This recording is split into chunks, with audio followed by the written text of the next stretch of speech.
Bonjour à tous et à toutes et bienvenue du coup sur ce plateau du Forum des Accessibles pour la deuxième édition, deuxième journée également. Et aujourd'hui on va parler d'innovation dans la chaîne de déplacement. Et avec moi pour en parler Thierry Goua, intervenant père de l'association Grandiose. Bonjour. Oui, bonjour. À côté de vous, Emmanuel Brûlé, responsable transition énergétique et investissement de Lorient Agglomération. Bonjour. Bonjour. Sylvain Lenoxaïc, responsable mission territoriale à Lorient Agglomération pour les systèmes d'information géographique. On est bon? On est bon. Bonjour Sylvain. Bonjour. À côté de vous, on a Laetitia Dutertre d'Isilo. Si, c'est ça. C'est bien ça, bonjour. Bonjour, merci d'être avec nous également. Et puis Franck Jean, conseiller mobilité pour la ville de Lorient. Bonjour. Bonjour à vous. Ce matin, je vous le disais, on va parler de l'engagement de Lorient, de l'agglomération lorientaise pour améliorer la qualité de vie des personnes en situation de handicap, notamment sur le territoire par le prisme du transport. Et puis d'ailleurs, on va arrêter de parler d'accessibilité en fonction des handicaps, mais on va plutôt parler d'accessibilité universelle, car c'est vraiment cela le débat aujourd'hui. Comment travailler les dossiers de la mobilité pour tous les publics dès le début? Alors depuis les années 70, Lorient y prête un œil attentif. Alors quelles innovations dans les chaînes de déplacement, notamment dans le cadre du projet HIT, Handicap Innovation Territoire. On rappelle que ce projet favorise du coup une accessibilité accrue pour faire de l'agglomération lorientaise un territoire inclusif de référence dans les prochaines années, qu'il s'agisse d'aménagements universels ou de dispositifs spécifiquement adaptés. La problématique de la conférence ce matin, c'est comment le numérique et l'accompagnement personnalisé ou les équipements peuvent répondre justement à ces défis de la mobilité pour tous. On va commencer ensemble avec une première question, c'est comment faire justement des infrastructures et des aménagements accessibles pour tous dès la conception, dès le début. Comment travailler du coup cette fameuse accessibilité universelle. Sylvain, Franck, comment est-ce que vous définissez ce terme d'accessibilité universelle? Sylvain Lenoxaïc. Alors, comment définir cette notion déjà universelle, je dirais plutôt l'accessibilité pour tous. Ouais. C'est comme ça déjà qu'il me semble très important de définir cette notion-là. Et rendre accessibles les choses pour tous, déjà c'est les écouter. Et c'est comprendre en fait les dysfonctionnements ou les difficultés et les aménagements qui pourraient poser problème. Et c'est surtout co-construire, travailler ensemble pour faire en sorte que tous les corps de métier, quelque part, qui participent à l'aménagement du territoire, puissent construire quelque chose ensemble qui soit accessible à tous, à le plus de monde possible, sachant qu'il y a aussi cette notion-là qu'on ne pourra jamais rendre accessible à tout le monde tout ou partie du territoire ou d'éléments, parce qu'il y a des choses qui ne peuvent pas être rendues accessibles de par, je vais vous donner un exemple concret, une rue qui a une pente à 12 ou 13%, on ne va pas aller avec un bulldozer tailler la pente pour la rendre accessible. Donc il y a des typologies de territoires et différents éléments et même des architectures anciennes, historiques, Qu'on ne pourra pas détruire pour refaire des rues. refaire On des ne rues. pourra pas détruire et c'est justement du patrimoine, mais par contre on peut en informer et on peut l'indiquer. A l'inverse, on se rend compte qu'on est énormément finalement à avoir besoin de transport ou de moyens de déplacement ou de zones un peu plus accessibles. Complètement, oui. C'est aussi pour ça que vous allez dans ce sens de l'accessibilité pour tous. Très concrètement, ça passe par quel dossier? Franck, comment on se dit qu'on peut rendre accessible? On a un exemple justement de ce qu'on ne peut pas faire, mais comment tout simplement on peut rendre des choses tout accessibles. Avant de répondre à la question, Vous vouliez compléter? je suis tout à fait d'accord avec Sylvain. En fait, l'accessibilité, c'est comme ça qu'on l'a abordé à la ville de Lorient et avec les partenaires, Rapprochez votre micro. les responsables d'associations de divers handicaps. C'est un compromis. Alors il y a les normes effectivement, mais on est confronté aussi à des choses qui ne peuvent pas nous laisser vraiment quelque chose de vraiment accessible comme noté dans les livres. Alors nous, à notre niveau, à la ville de Lorient, alors moi je suis en partenariat avec le CCS, je dis ça parce que j'ai la collègue qui est dans la salle, donc c'est quand même important. Angélique Corbel qui est avec moi, on travaille à la commission accessibilité, on a 2 à 3 commissions accessibilité, et on a souhaité travailler en toute confiance justement avec les responsables des divers handicaps, des associations, pour qu'ils participent vraiment pleinement avec nous. Alors donc dès qu'il y a un projet voirie, l'avant-projet on le présente en commission, et là-dessus on va intégrer des ateliers où on va pouvoir travailler donc avec le responsable du bureau d'études en charge de ce dossier-là. Et nous derrière, à chaque fois on va décliner, on va rajouter, on va éliminer des choses qui pourraient nous compromettre l'accessibilité. Et donc justement tout le monde y participe et ça c'est hyper important. Donc c'est une histoire de confiance déjà. Donc déjà, ça apaise beaucoup de choses. On aura été au maximum de ce qu'on pouvait faire. Alors, alors je sais qu'il ne faut jamais en parler de trop, mais il y a des petits budgets. Et il faut aussi faire attention de ne pas les dépasser. Mais le compromis en lâchant des choses, je trouve que ça, c'est hyper important sur la suite. Et on arrive aussi à des visites donc, de fin de chantier où on peut rectifier encore des choses. Donc tout ce qui est projet voirie, voilà, on l'intègre à l'accessibilité par notre biais de notre commission. Ce qu'on disait, commencer à intégrer ces dossiers dès le début, dès la genèse des projets. Mais alors très concrètement, Franck, parler d'accessibilité pour tous, c'est rendre les citoyens autonomes en fonction de quoi? De leur âge, de leur particularité, d'un fauteuil, de pas de fauteuil, enfin comment on gère? Alors, si on commence à penser qu'à un seul handicap, on va se brider en fait. Donc moi ce que je fais, c'est en fait pour monsieur tout le monde, déjà, quelqu'un qui vieillit, et comme ça déjà une personne âgée. Alors bien sûr, on va intégrer les fauteuils, tous les handicaps, hein, le cognitif, c'est compliqué à traiter, toujours. Ça c'est vraiment notre souci de l'intégrer. Alors donc nous, ça va être on va mettre le paquet, excusez-moi pour l'expression, à chaque fois qu'on fait des ABC de bordure, on va rajouter le maximum de choses par rapport aux différents handicaps. Ouais. Après, si vous voulez, à mon niveau, je vais déambuler avec des personnes qui vont être mes demandeurs, par exemple d'un carrefour, je vais le traiter, je vais essayer de traiter autour aussi. Alors, tout ça, c'est lorsque j'ai des soucis... de trouver une solution, justement, je vais m'appuyer sur les collègues de la commission et moi, ça va m'ouvrir des portes parce que n'ayant pas de handicap, certains amis à moi me diront que j'ai un handicap, mais c'est un handicap différent. C'est de l'humour que j'essaye de faire, mais enfin bon, ça passera pas. Mais ouais. Et en fait, voilà, c'est ça. Ils vont m'apporter des choses que moi, j'aurais pas eu. Le déclic naturel, en fait. Ouais. Voilà, j'essaye de les avoir, mais c'est toujours compliqué. Et eux, ils m'ouvrent des portes et paf, ça passe. Et on trouve les solutions justement en partenariat. C'est toujours ça. C'est travailler en partenariat. Rendre la ville accessible, il y a un avantage, c'est que ça va rendre les gens plus autonomes, tous les publics. Et c'est quoi l'avantage de rendre tous ces publics autonomes? Eh bien, c'est que l'espace public, il se remplit en fait. Les gens qui se sentent mal à l'aise dans un espace public, ils vont rester chez eux. Donc là, ça va leur ouvrir des portes, ça va justement je vais vous raconter un petit peu ma vie, mais là, il y a une semaine, j'étais au Pays Basque et je voyais l'accessibilité, j'étais sur Bilbao, c'était énorme. Enfin, je me dis, on est loin, on est encore très loin. Et ce qui était vraiment génial, c'est que je voyais les anciens qui étaient là, en fauteuil, et il y avait plein de gens qui étaient dans la rue, en fait. Bon, alors après, on est dans une autre population, c'est vrai que là-bas, ils vivent tard le soir dans la rue, hein, mais je trouvais ça génial. En fait, il y avait toutes les générations qui se côtoyaient. Et ça, c'est vraiment c'est une chose qui est géniale, quoi. Vous le dites, vous vous appuyez sur vos collaborateurs, vous vous appuyez sur des personnes de commission qui vous aident justement à ouvrir un peu les yeux sur comment on doit adapter. Thierry Goua, ça fait partie aussi du rôle de votre association, d'aller apporter votre expertise, parce que vous, forcément, quand on dit que la rue, elle est trop en pente ou pas assez en pente, ça vous parle. Ah directement, oui. Et en fait, pour rassurer Franck sur son humour de tout à l'heure, on est tous handicapables en fait. Ouais. Donc à un moment donné ou à un autre, dans notre histoire, chacun, le handicap va s'inviter, ou en tout cas les limites de capacité vont s'inviter. Et pour le coup, la notion d'accessibilité sur l'ensemble des parcours, elle nous concerne tous, oui, effectivement. Et vous le dites, tous à un moment de notre vie, tous de manière ponctuelle ou moins ponctuelle. Voilà. Permanente ou ponctuelle, dans tous les cas, on a besoin de se déplacer et l'ensemble des réponses doit concerner toute la chaîne du déplacement et c'est nécessaire de participer dès l'amont à cette réflexion en fait, et dans tous les âges de la vie et dans tous les aspects. Ouais, voilà, tout bêtement, calculer une rue trop en pente, ça va aider les parents qui ont une poussette et qui ont galéré comme ceux qui sont en fauteuil. On ne va pas aplanir toute la planète et ce n'est pas qu'un problème de pente, c'est un problème, c'est une problématique générale et permanente qui nécessite de la concertation. Et c'est pour ça que du coup, vous y travaillez, Emmanuel Brulé, pour tendre vers cette accessibilité universelle ou accessibilité pour tous.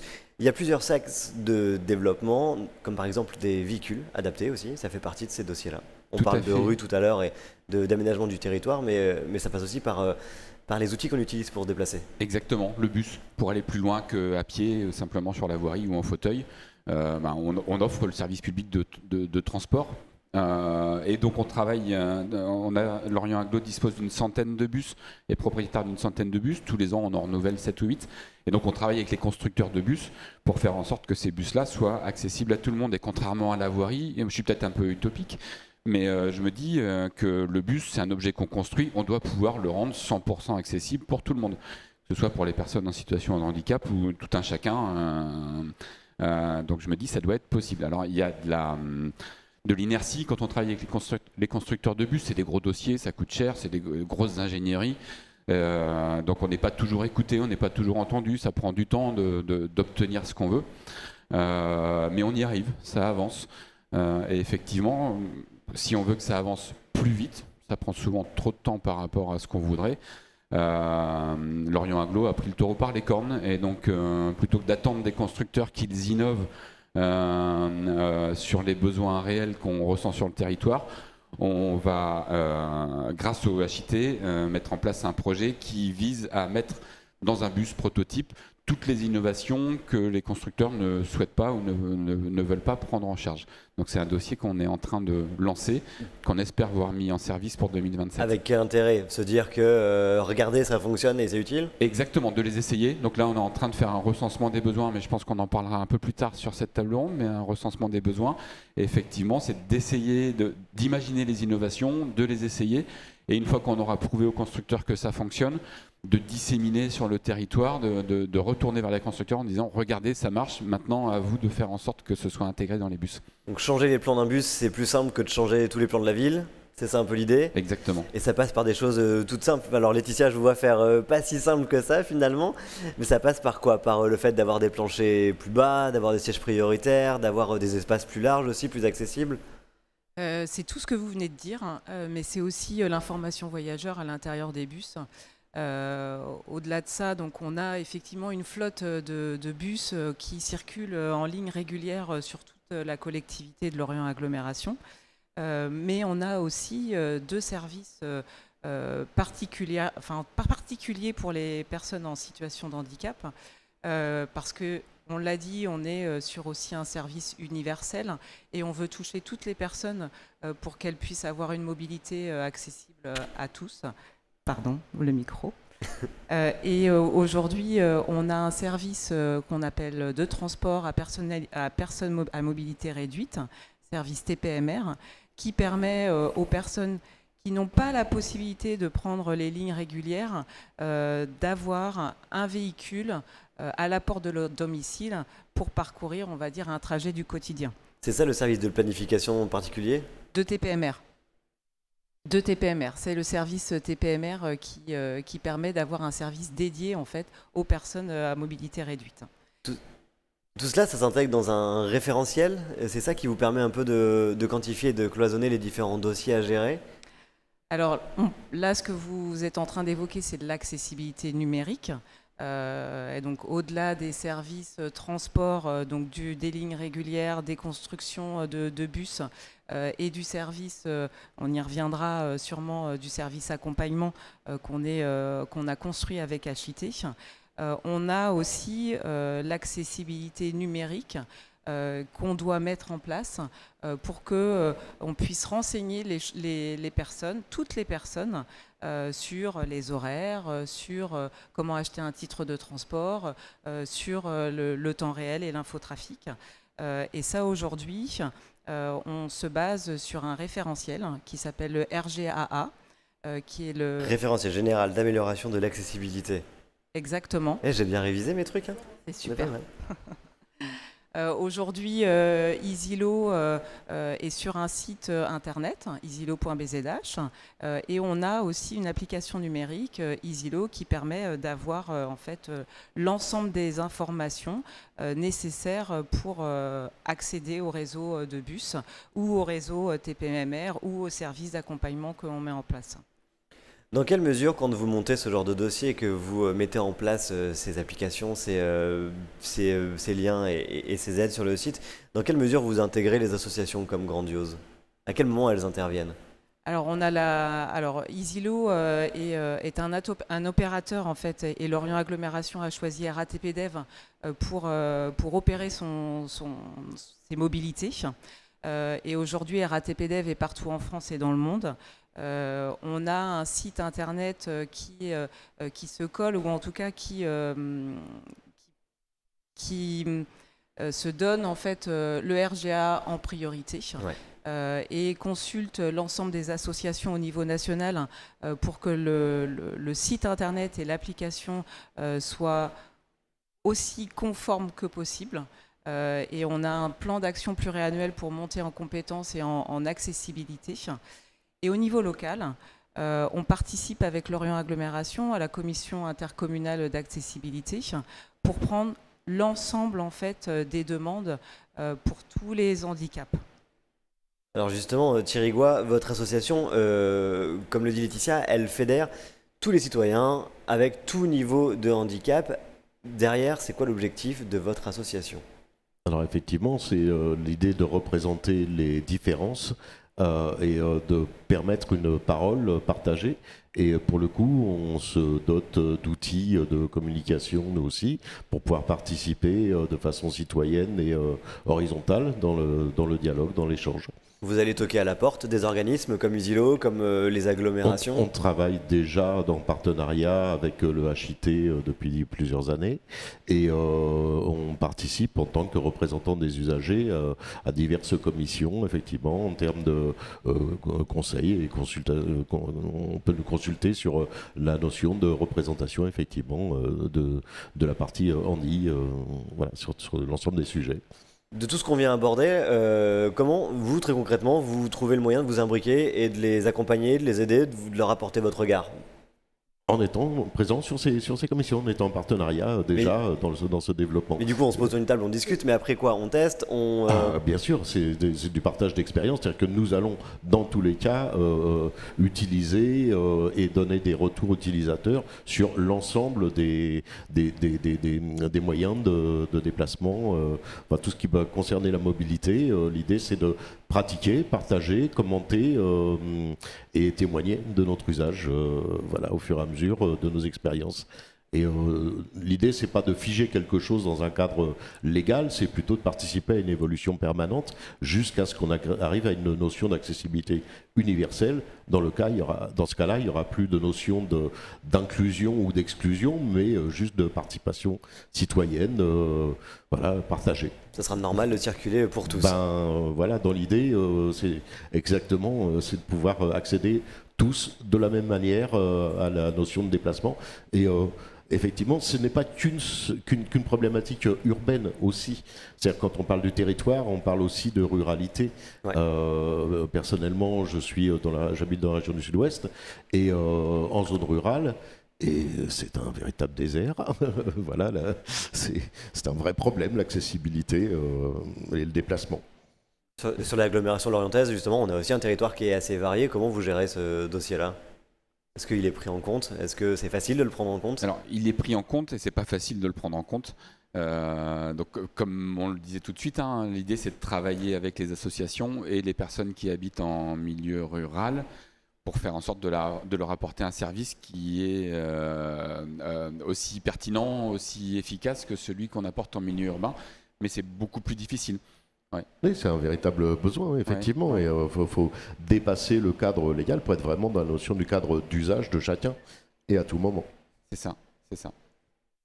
Eh bien, merci à vous pour cette toute première partie. On va accueillir maintenant Lola Lobby et Bertrand Gervais et Franck Jean. Vous laissez votre place. Merci à vous.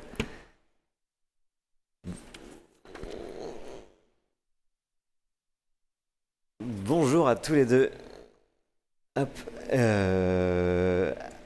Lola Lobby, je vais récupérer du coup mes fiches. Vous êtes ingénieur projet référent de fabrication numérique Coworkit. Et Bertrand Gervais, vous êtes le président de la société Sesumware et tout fraîchement lauréat du Coworkit hier soir. Félicitations. Merci. Merci à Lorient Agglomération, Coworkit. Alors, je vérifie, je préviens juste la régie qu'on a un petit problème d'oreillette avec un buzz énorme. Du coup, voilà.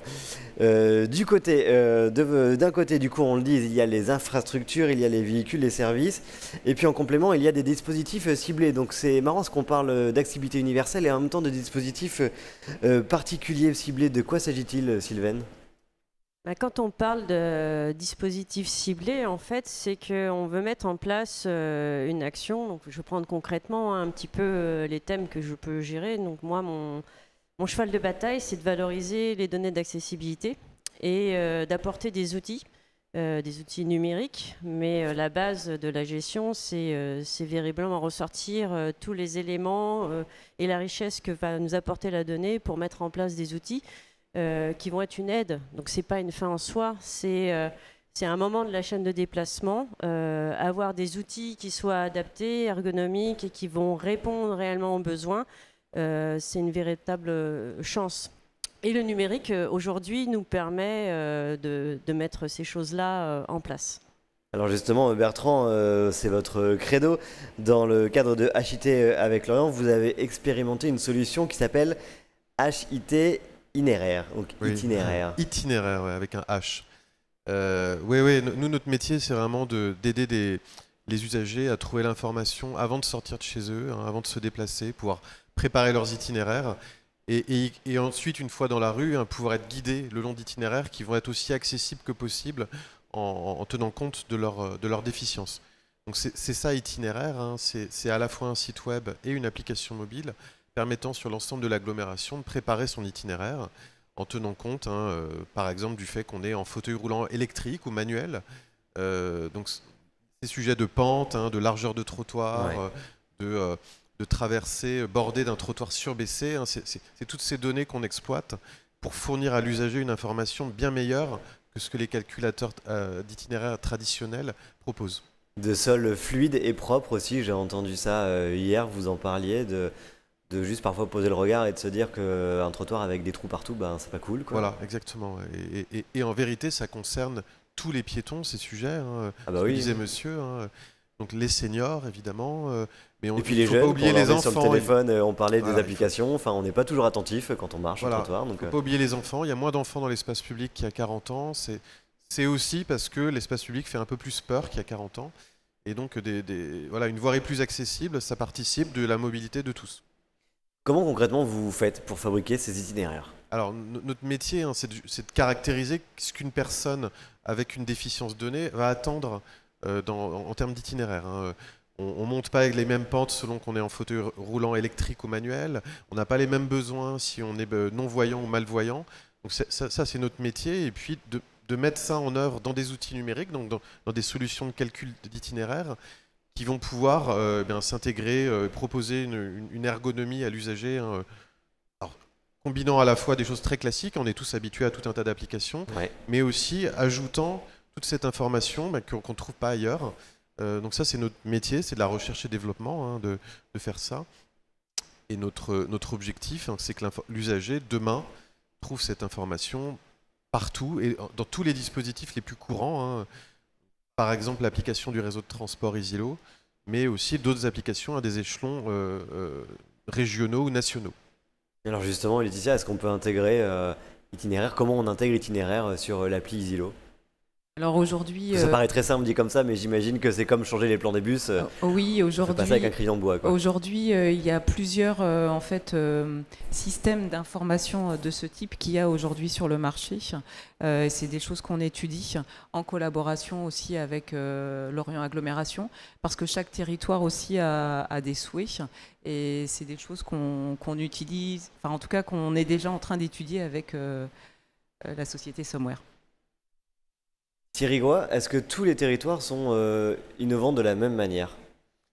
Tout à l'heure, j'ai témoigné de mon expertise dans le sud-ouest et je voyage pas mal. Et effectivement, non, tous les territoires n'ont pas le même niveau et probablement la même attention que le territoire lorientais.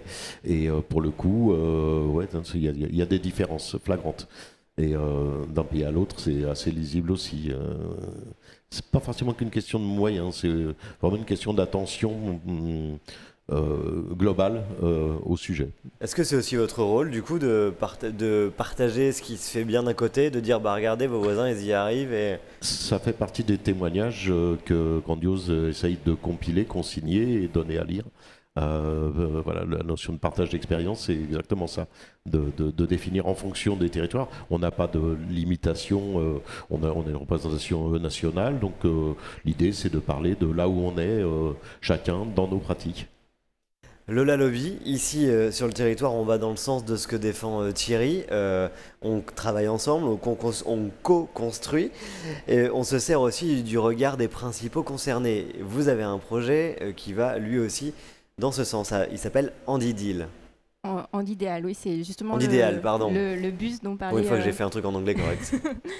Emmanuel tout à l'heure, et c'est exactement voilà, tout ce qu'on s'est dit, c'est les étapes du projet Handidéal. Là, on est dans la première phase qui vient de se clôturer, et ça a été une année de recensement des besoins, donc vraiment spécifique sur les usagers du territoire, que ce soit d'un point, des associations d'usagers, mais aussi les personnes qui s'expriment un peu moins, pour pouvoir recenser vraiment d'un point de vue fonctionnel tout ce qui doit être changé, leur montrer les initiatives qui existent ailleurs pour avoir leur point de vue. Vraiment en co-construction, ce cahier des charges, il a été fait avec les usagers, pour les usagers, et on ne s'imagine pas côté Coworkit faire ce recensement du besoin sans eux. C'est les étapes mêmes, et ils seront présents bien évidemment dans toutes les étapes suivantes du projet. Et Grandiose est partenaire du Coworkit aussi. Comme quoi la boucle est bouclée, quoi. Merci à vous. On va parler justement de cette approche collaborative. Bertrand, je vous laisse nous quitter. Merci à vous. Et on va accueillir Jean-Marie Monnier. Vous voulez partir aussi? Allez-y, partez. Il n'y a pas de problème. Et on accueille Jean-Marie Monnier. On est donc toujours avec Lola Lobby, Thierry, Laetitia, Jean-Marie et Sylvaine. Jean-Marie, on se retrouve à présent, bonjour, on se retrouve à présent pour amener du dédié, de la spécificité dans ce qu'on voudrait justement universel. Comment on allie les deux dossiers? Comment on fait d'un côté quelque chose pour tous, mais en même temps on va se dire on va travailler les dossiers Alors l'un n'empêche pas l'autre, effectivement c'est complémentaire. On est tous différents, donc on a tous des besoins différents. À côté de moi, Thierry Goua l'exprimait tout à l'heure, ou aussi... Franck Jean également, on est tous potentiellement en situation de handicap, handicapables. Donc l'idée au départ de la conception universelle, c'est concevoir pour tous avant de concevoir pour chacun. Donc en soi, la conception universelle va répondre à un grand nombre de besoins, et après, ponctuellement, pour vraiment répondre aux besoins très spécifiques, on va faire du complément.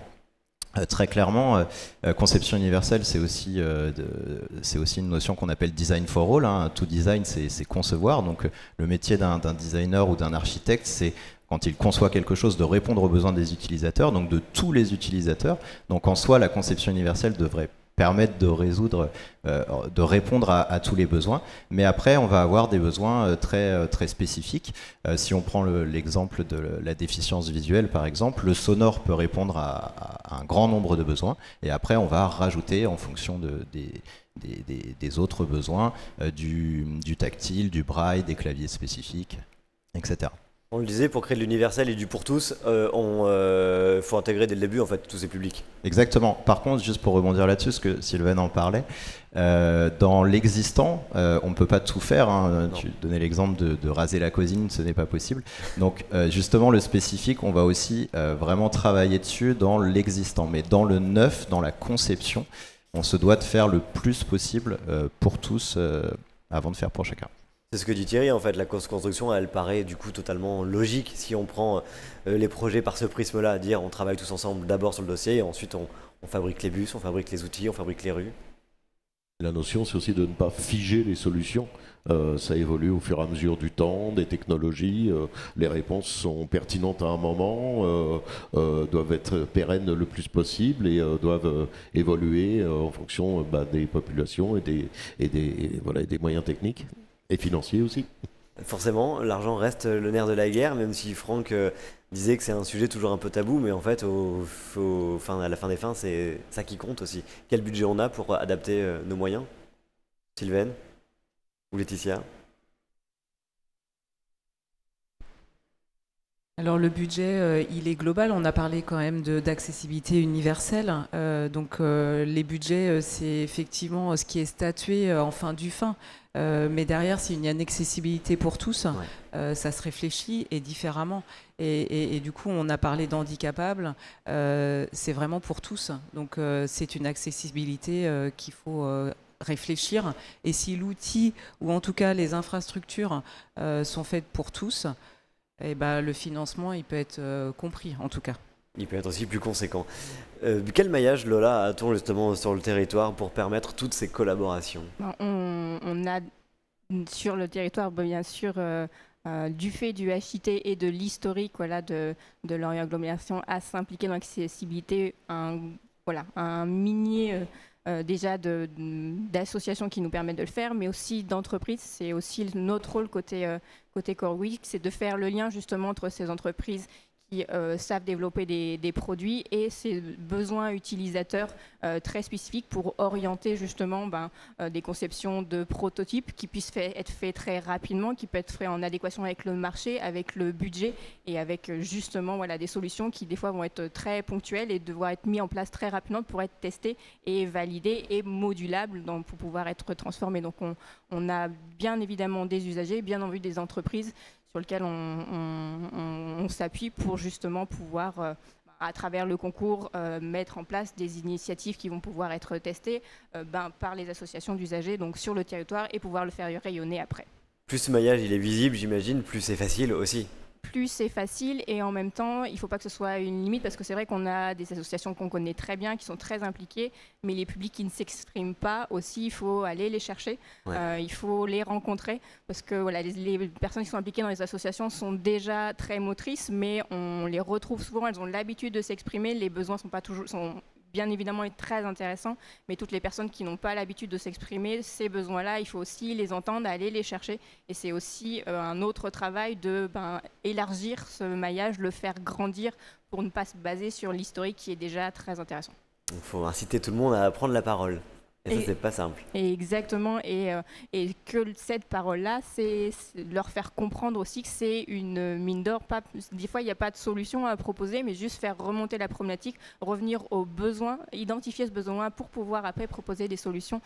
C'est aussi important. Oui, prendre la parole, c'est pas uniquement se plaindre, c'est aussi exprimer une participation citoyenne, être une force de proposition. Puis oui, mais après c'est pas simple pour tout le monde. Pour vous c'est facile, vous avez l'habitude.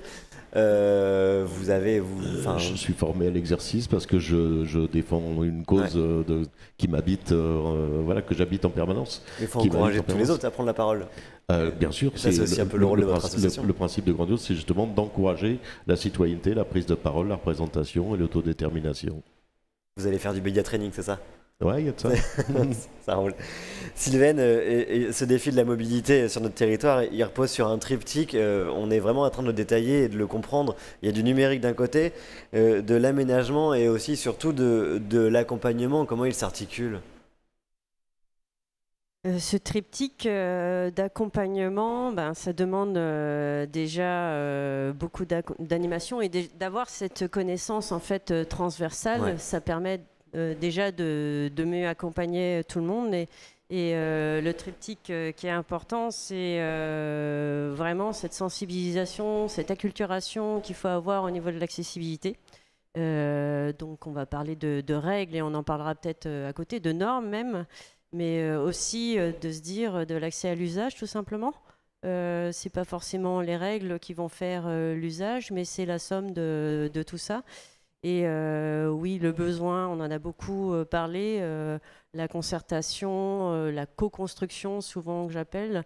Tout à l'heure, on parlait de budget, mais j'avais pas de budget à donner quelque part, parce que quand on commence... Non, c'était pas donner le budget, mais c'est de se dire que c'est important de l'avoir en tête. Et comme l'a résumé Laetitia, c'est en fait, dès lors qu'on va parler d'accessibilité, faut se dire que ce budget, on a besoin qu'il soit le plus large possible pour ne pas revenir sur le dossier, en fait, quoi.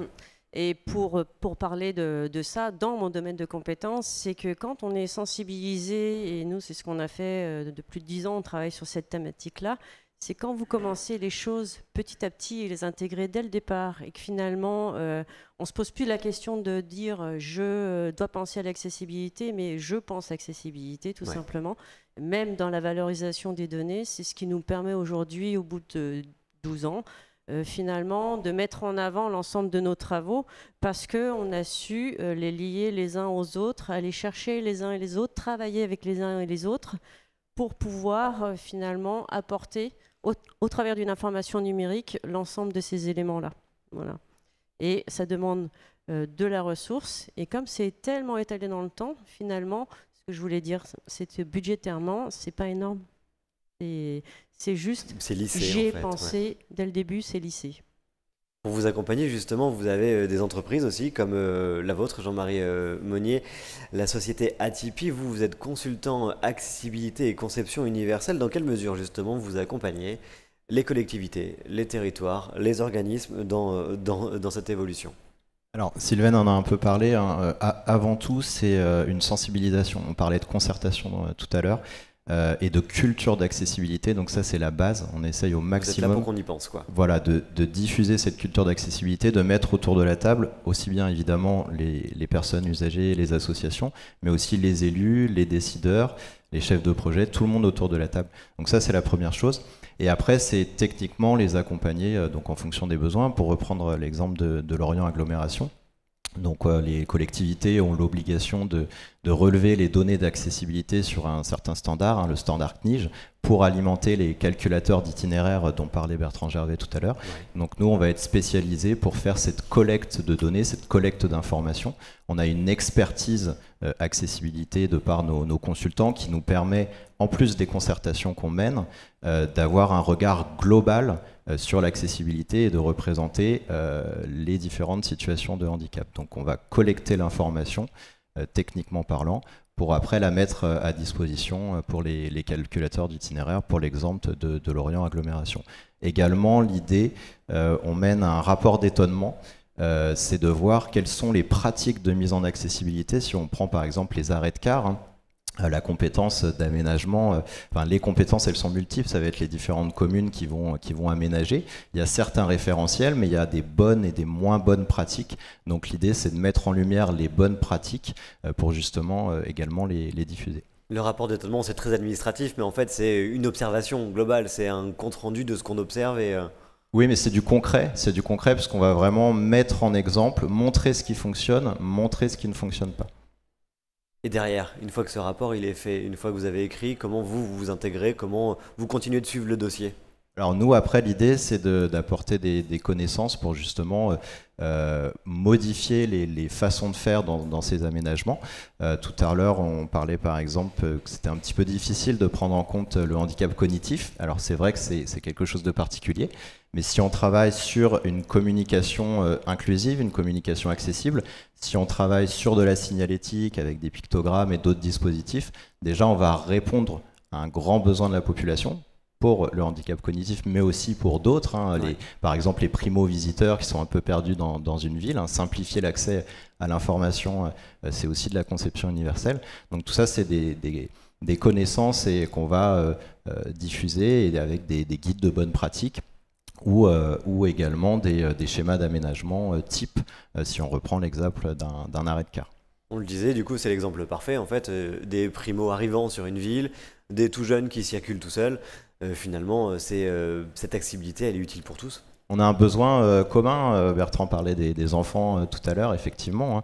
Plus on simplifie l'accès à l'information, plus c'est utile à tous. Même pour nous, si on est habitué à voyager, etc., plus l'information sera facile, plus je vais capter rapidement l'information et je vais pouvoir choisir mon système de transport, dans quel sens je vais, etc. Ça simplifie pour tout le monde. Ça, on le voit justement à l'étranger, notamment. Enfin, on n'est pas les meilleurs élèves en matière d'accessibilité de transport. Enfin, pour le coup, je le vis quand je pars ailleurs. C'est beaucoup plus simple de trouver comment quitter l'aéroport. En France, parfois, on galère un peu. Oui, tout à fait, oui. Je suis assez expert de l'inaccessibilité. Et effectivement, en voyageant, on voit bien qu'en France, il y a souvent un manque d'informations et pour le coup les systèmes d'information qui se développent grâce à ces partenariats ça va amener vraiment des solutions quoi. J'ai beaucoup d'espoir de ce côté-là. On parle beaucoup de comparaison de territoires en France. Est-ce que justement vous allez chercher des choses à l'étranger aussi? Oui, parfaitement. On parlait de benchmark, effectivement, hein, que ce soit voilà, sur notre serveur, par exemple, on a des images de Barcelone ou des pays du Nord, effectivement, qui alimentent notre réflexion en tant que concepteur. Et encore une fois, l'idée, c'est de prendre ces exemples et de les diffuser. Hein. Je parlais tout à l'heure des designers et des architectes. Normalement, c'est le cas. Leur métier, c'est vraiment de répondre à un besoin. Encore faut-il qu'ils soient experts dans le domaine. Et c'est là où nous, on peut intervenir justement pour amener cette expertise, les exemples qui marchent, qui ne marchent pas, et les aiguiller effectivement pour tendre vers cette fameuse conception universelle. Alors Thierry avait les yeux au ciel. Ça veut dire qu'il a prévu de se faire des copains dans le monde des architectes? Avec grand plaisir. C'est compliqué du coup de... C'est pas plus compliqué que n'importe quel dialogue. Le tout, c'est que ça s'enclenche et qu'on soit entendu. Voilà, d'abord écouté, puis entendu, et ensuite qu'on participe au suivi du débat. La participation citoyenne, elle est permanente. C'est pas juste à one shot et ça y est, on a la solution. Non, c'est vraiment une participation active permanente. Jean-Marie, votre regard sur, on est à Lorient, sur l'agglomération lorientaise. On est de bons élèves. Alors là, je vois le stress dans le regard de Laetitia, non? Non, mais pas du tout. Mais l'élément fort, Sylvaine l'a rappelé, c'est la culture d'accessibilité. C'est-à-dire que vraiment diffuser ça partout, dans toutes les strates décisionnelles, voilà, donc c'est l'élément de base. Et une fois qu'on a compris ça, effectivement, vous l'avez vu, voilà, il y a plein de choses qui ont été mises en place. Et donc forcément, c'est un territoire qui est plutôt en avance sur les autres parce que cette culture est présente depuis un moment. Merci pour vos... Ouais, Laetitia, allez-y, je vous en prie. Je veux juste rajouter que HIT aussi favorise en fait la partie inclusive du territoire et quand c'est, en tout cas cette action en tout cas a permis en fait des nouveaux services et on n'a pas eu le temps d'en parler, mais en tout cas le programme Isilo Accompagnement permet en tout cas d'accompagner les personnes sur le transport, enfin en tout cas sur le réseau de transport. Aujourd'hui, c'est pour les personnes en situation de handicap. Demain, ce sera pour toutes les personnes, on va dire, en situation fragile, puisque du coup, peut-être qu'à un moment donné dans ma vie, je vais avoir besoin d'aide pour prendre le bus, parce qu'effectivement, en fauteuil, je ne sais pas faire. Et en tout cas, c'est nouveau pour moi. Ça, c'est un service qu'on a mis en place, un programme qu'on a mis en place. L'accompagnement, il est gratuit. Vous avez juste à payer un ticket de bus. Ouais. Et ça, on vous emmène de votre porte, de vos domiciles. On va vous emmener à un endroit donné de votre choix et on vous ramène. Et vous êtes accompagné pendant toute la durée du transport. Mais alors comment concrètement, faut vous joindre en amont? On vous réserve. Vous réservez en fait le créneau horaire que vous souhaitez. Tout simplement, quoi. Et vous avez 1h30 de prise en charge sur le réseau de bus. Et donc c'est grâce à HIT aussi qu'on peut expertiser, enfin en tout cas permettre ce genre de programme. Voilà. Thierry, je voyais que vous vouliez commenter. Oui, j'avais une question à poser par rapport à la formation du coup des agents sur comment ils sont sensibilisés aux notions de handicap et aux diverses façons d'accompagner. Parce que là, on est quasiment dans le social, on n'est plus dans la technique. On est accompagné, on a un partenariat avec l'ADAPI et on a 2 éducatrices spécialisées qui nous accompagnent, en tout cas qui accompagnent les usagers. D'accord, merci. Et vous avez un retour d'expérience? On a un premier retour d'expérience puisqu'on a lancé cette expérimentation en 2022 et on renouvelle cette expérimentation là en ce moment et l'objectif c'est de continuer avec une autre association dans la durée en fait pour en tout cas continuer pérenniser le programme. Tout à fait. D'accord, merci. Sylvaine? Moi, je voulais parler un petit peu du projet Handicap Innovation Territoire parce que vraiment, ça nous a permis d'impulser et vraiment de valoriser des informations et de voir aujourd'hui qu'on n'en a pas encore un petit peu parlé, mais je pense qu'on va en parler et peut-être que je vais lancer le sujet. Mais qu'est-ce qui fait que demain, par exemple, on prenait l'exemple du numérique, on va pouvoir aller de Lorient jusqu'à Marseille. Et ce qui est important, c'est que ce projet-là, en fait, il a impulsé un gros travail qui se faisait aussi en parallèle avec les groupes de travail. Donc Jean-Marie, il en a parlé, le Conseil national de l'information géographique. mais aussi avec la délégation ministérielle à l'accessibilité, aux différents partenaires professionnels qui travaillent dans ce domaine-là. Et si aujourd'hui, en fait, le projet, sa force, c'est d'être vu et qu'on ait réussi à normaliser en fait l'information. Et c'est cette normalisation de l'information et la dissémination finalement du projet qui est mené qui fera que demain, on aura cette chaîne de déplacement de bout en bout. Et ce dont on travaille avec Bertrand au travers d'itinéraires, c'est bien ça, c'est que voilà, le projet HIT, c'est vraiment quelque chose où on veut une reproductivité. On parlait des logiciels qui sont utilisés, c'est aussi des API qui sont open source et qui peuvent être reprises. Et c'est tout ce projet-là qui nous permet au jour d'aujourd'hui, allez-y, saisissez-vous de ces travaux. Et les normalisations, en fait, ont beaucoup accompagné finalement la mobilité. Il y a un terme qui peut être compliqué à comprendre, mais voilà, il y a une normalisation européenne qui est née de tout ça, c'est le NetEx Accessibilité. Et c'est ça, demain, qui permettra à tout à chacun, au travers d'Easylo, au travers de sites web, au travers d'une gare SNCF ou d'un aéroport, d'avoir ces informations d'accessibilité. C'est en effet la case qui suit de parler de ces cadres et de ces normes qui vont permettre de transposer, de continuer à développer et de pérenniser aussi ces dossiers. On va peut-être inviter du coup Bertrand Gervais à nous rejoindre. Et Franck Jean, Lola, du coup, je vous laisse nous quitter. Merci à vous. Et du coup, vous le dites, ouais, il faut un cadre, il y a des lois, il y a des choses qui peuvent vous aider, qu'il faut parfois aussi modifier pour que ça rentre dans ce cadre et que ça se développe. Alors complètement, nous on était un petit peu pionniers en la matière parce qu'on a construit notre propre base de données au départ et il y a 10-12 ans, en fait, on avait déjà, en rencontrant sur un salon Bertrand et surtout on était parti d'une co-construction avec les associations au départ, il y avait un petit challenge, c'est de se dire ouais, je voudrais guider les personnes sur les trottoirs. Et donc on avait déjà capitalisé de l'information, mais comment faire? Et c'est une rencontre au hasard d'un salon, mais avec une idée bien précise, où c'était pas encore la société Somewhere, mais je suis allée rencontrer Bertrand Gervais en disant je voudrais arriver à faire ça, quoi, pour le territoire, pour les personnes qui travaillent avec nous. Et vraiment, c'est pas un service non efficient et qui ne sera pas utilisé, c'était un réel besoin. Et pour ça, mais on ne peut pas être isolé dans notre coin, il faut un cadre, il faut une normalisation. Et on a toujours travaillé et participé au groupe de travail de façon à échanger sur comment on voyait les choses, avec des associations aussi, qu'est-ce qui est bloquant, qu'est-ce qu'il faudrait mettre en œuvre, sur quoi il faut pointer du doigt, qu'est-ce qui, sur un cheminement, va être bloquant, un obstacle, un trou dans la voirie. Et en fait, tout ça, ça se normalise et il faut des spécialistes et des experts de la donnée pour construire des modèles de données et ensuite que ça arrive dans la loi. Et la loi est arrivée, c'est la loi sur les mobilités et voilà, ça c'est très très important en fait. Tout ce cadre. On se sent moins seul, quoi, quand le cadre vous suit. Beaucoup moins seul. Je vois, Bertrand, que vous acquiescez. C'est facile, entre guillemets, de faire votre appli sur une ville. Beaucoup moins simple de normaliser tout ça et de se dire que ça va se développer. Ça a pris 14 ans à peu près.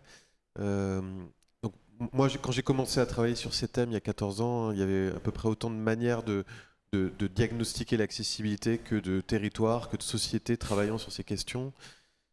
C'est difficile en fait avec des pratiques aussi diverses de pouvoir créer une sorte d'écosystème de professionnels à même de diagnostiquer de la même manière l'accessibilité partout, d'avoir un dialogue avec les associations reproductibles d'un territoire à l'autre. Il n'y avait pas un langage commun et c'est ce que Sylvaine a impulsé, c'est donc ce que Lorient Agglo a impulsé. Qui a donné lieu à la fois à une norme dont on a parlé tout à l'heure, et d'ailleurs qui se traduit aujourd'hui en norme européenne, que Lorient Agglo va être le premier territoire en Europe à avoir cartographié son territoire selon cette norme. Il y en a d'autres qui se lancent aujourd'hui, pour qui on travaille en France. Et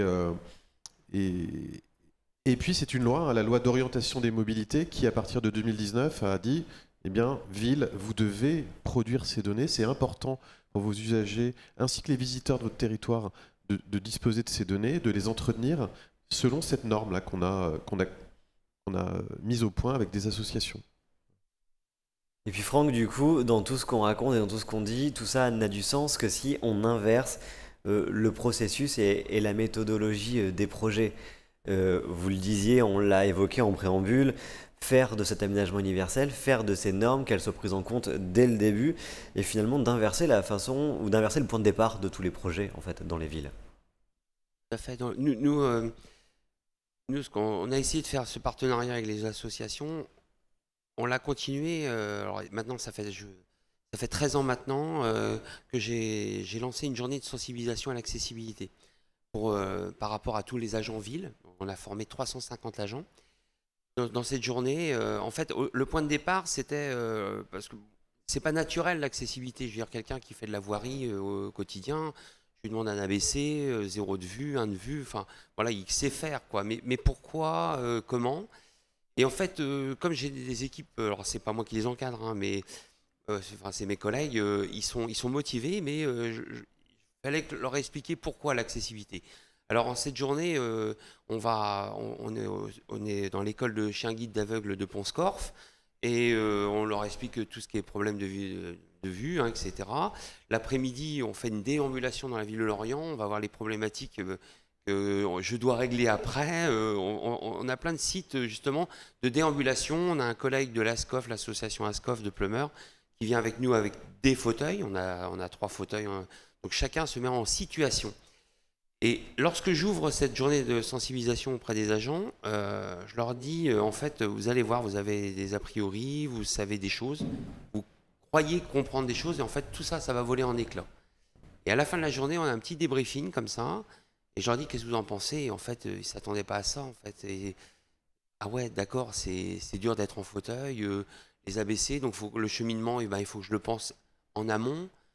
Quelqu'un qui a une mauvaise vision, il y a des travaux dans la rue, il y a des bruits. Ouais. En fait, on a même, à chaque fois que je donne cet exemple-là, on avait une collègue qui était responsable au CCS, on a failli la perdre, on l'avait laissé choisir son cheminement, elle s'était retrouvée au milieu d'un rond-point. Alors on avait bloqué la circulation assez rapidement, mais en fait c'est l'étonnement, parce qu'en fait il joue avec quand on ne sait pas, voilà, on ne comprend pas. Et en fait, il joue lorsqu'on est aveugle ou qu'on ne voit pas, on écoute en fait le sens de la circulation, les bruits. Enfin, c'est très indisposant en fait. Hein. Et cette mise en situation permet justement à mes collègues d'avoir une réactivité. Ils savent pourquoi ils travaillent et ils sont hyper motivés. Moi, quand je fais des demandes, parce que je gère tout ce qui est place handicapée, place PMR et tout ce qui est cheminement justement lié au handicap. Eh bien, mes collègues, ça part très vite, quoi. Ils y vont tout de suite, quoi. Enfin, pas dans la minute, bien évidemment, mais ça se programme très rapidement et ils savent pourquoi. C'est toujours plus simple quand on comprend, de toute façon. Je voulais rebondir là-dessus parce qu'on parlait de réglementation. Nous, on est organisme de formation, donc c'est quelque chose qu'on voit au quotidien. J'appuie là-dessus sur cette nécessité de se mettre en situation pour mieux comprendre les besoins et du coup mieux comprendre la réglementation, qui est assez complexe quand même. Et c'est vraiment quelque chose de capital. Un cadre qui permet d'inscrire dans le marbre un peu ce dossier, de la compréhension qui permet de savoir pourquoi il y a un cadre et pourquoi est-ce qu'on le fait, et puis enfin, du coup, et pour conclure, de la formation, de l'accompagnement, et cette fameuse changement de méthodologie, Sylvaine. Ben oui, ce changement de méthodologie, en fait, l'idée, on en parlait un petit peu au début, c'est pas de se dire « je vais devoir gérer l'accessibilité ». Non. C'est que l'accessibilité, en fait, devienne un réflexe naturel. En fait, c'est ça, dans tous nos travaux, de se dire, on met plus l'accent dessus. Non, ça fait partie prenante, tout simplement. C'est le dossier de départ. Il y a de l'expérimentation. On parle de la formation, de l'expérimentation. Ça fait partie vraiment des points d'ouverture et des points qui vous permettront du coup de gérer tous ces dossiers dans les territoires. Vous avez des expérimentations de tests, Bertrand ? Oui, on aide avec Atipi pas mal de territoires à cartographier leur accessibilité. On crée, dans le cadre d'un projet qu'on mène pour le ministère des Transports, de création d'un outil de diagnostic de l'accessibilité partout en France, respectant les normes dont on a parlé. Donc aujourd'hui, on travaille avec des territoires comme Aix, Marseille, Provence, La Rochelle Évreux, des petites villes comme Évian-les-Bains, mais néanmoins très touristiques. Tous ces territoires, ils vont devoir cartographier leur accessibilité et on teste les outils avec eux de manière à ce que demain, avoir ces données et les entretenir deviennent une compétence normale de chaque collectivité. On vient de parler également de la sensibilisation des personnels du coup qui travaillent sur les territoires. Jean-Marie, vous aussi, vous accompagnez, vous formez, vous sensibilisez, vous avez une expertise dans ce domaine? Oui, effectivement, Atipi est organisme de formation, donc sur les différents postulats de l'accessibilité, hein, donc aussi bien on en a parlé sur la réglementation, mais aussi je parlais tout à l'heure de tout ce qui est communication signalétique, donc concevoir une communication accessible, donc tout ce qui est la notion de FALC également, facile à lire, facile à comprendre. Le but aussi, c'est de pouvoir rendre autonome aussi les collectivités. On parlait du relevé d'informations. Effectivement, des bureaux d'études peuvent capter la donnée, mais on peut aussi former des agents des collectivités pour que, d'une part, s'ils en ont les moyens, pouvoir capter la donnée initiale, mais aussi et surtout l'entretenir derrière et qu'ils puissent mettre à jour cette donnée, que cette donnée soit vivante. Hein. On l'a rappelé, l'importance, c'est de l'open data. Donc il faut que ce soit une donnée assez fiable. Donc voilà, c'est un des exemples, effectivement, en tant qu'organisme de formation qu'on peut faire. C'est à la fois les formations techniques, mais aussi les collectivités.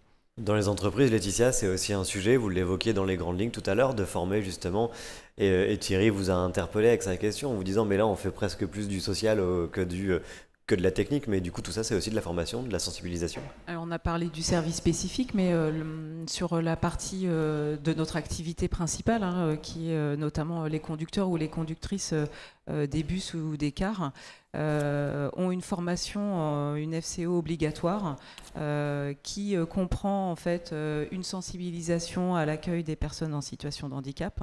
Donc ça c'est la réglementation et ça on y tient.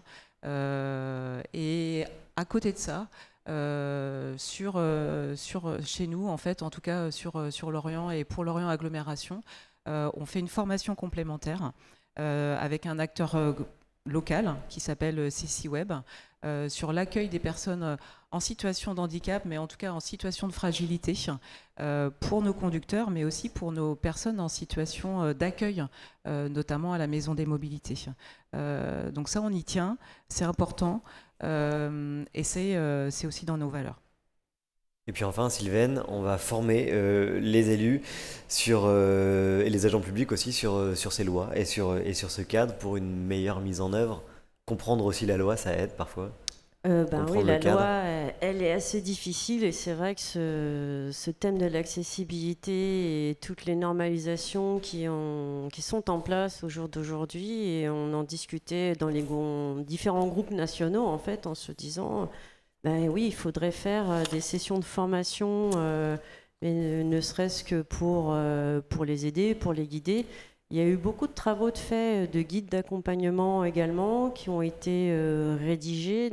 J'ai fait partie j'ai participé à l'écriture de ces recommandations, comme Atipi d'ailleurs. Et tout ça, en fait, les éléments, ils existent, mais pour autant, il y a tellement d'informations qu'on va être un peu perdu. Donc c'est pour ça que la formation, elle est importante.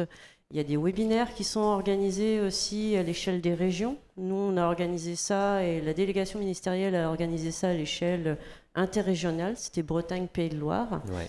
Et on retrouve en fait ces éléments-là dans les différentes régions. Mais il faudrait aujourd'hui presque une formation CNFPT, hein, pour rien de cacher, pour qu'il y ait dans le socle de départ, ces éléments-là fassent partie, en fait, et ce qu'on le disait tout à l'heure, de l'acculturation. Voilà. Et sinon, on demande à Atipi et à Jean-Marie de refaire tous les textes de loi en facile à lire, facile à comprendre, quoi. C'est une idée, effectivement. Ce serait, mine de rien, nécessaire. Enfin, clairement, pour tous, c'est parfois incompréhensible. Oui, effectivement. Après, encore une fois, avec des exemples pratiques, on comprend vraiment... voilà, j'ai l'exemple en tête, par exemple, quand vous rentrez dans les toilettes, il faut que la porte se referme toute seule. Je caricature, mais c'est souvent ce qu'on se dit, quoi. Donc du coup, certains l'interprètent, je vais mettre un ferme-porte, oui, très bien, mais alors comment ça fait? Ça comprime le fauteuil, c'est compliqué. Non, le texte de loi précis, c'est refermer le dispositif permettant de refermer la porte une fois rentré. Voilà. Et après, c'est pourquoi l'expliquer. Donc, enfin, je veux dire, le but, c'est de l'expliquer, se mettre en situation. Et là, on comprend, bah oui, c'est une fois que je suis rentré que j'ai besoin de fermer la porte. Et voilà. Et tant qu'on se met pas en situation, qu'on ne montre pas des exemples, et ben, on a des interprétations réglementaires qui vont être incohérentes. Et souvent, nous, on nous dit, bah, allez visiter mon bâtiment, il est tout neuf, il est accessible. C'est très rare, finalement, cette situation-là. C'est très rare parce que souvent on a des erreurs d'interprétation, ce qu'on ne connaît pas. C'est une loi qui est basée sur l'humain, sur les besoins. Les besoins, ils sont multiples. Donc c'est une loi où il faut faire preuve de beaucoup de pédagogie en fait. Thierry, vous allez réagir. Vous êtes déjà retrouvé coincé? Oui, c'est juste, ça évoque la dimension humaine. Hein, voilà, on ne sait pas uniquement de la technique ou des chiffres c'est la notion de norme d'usage, c'est la pratique. Voilà, c'est partager la pratique et témoigner de ça. Pour le coup, effectivement, la sensibilisation est un des outils d'une culture commune. Eh bien, merci à vous tous pour cette première conférence de la matinée. Merci à vous. Nous, on se retrouve dans quelques minutes pour parler du parcours d'inclusion de l'enfant. Et à très vite.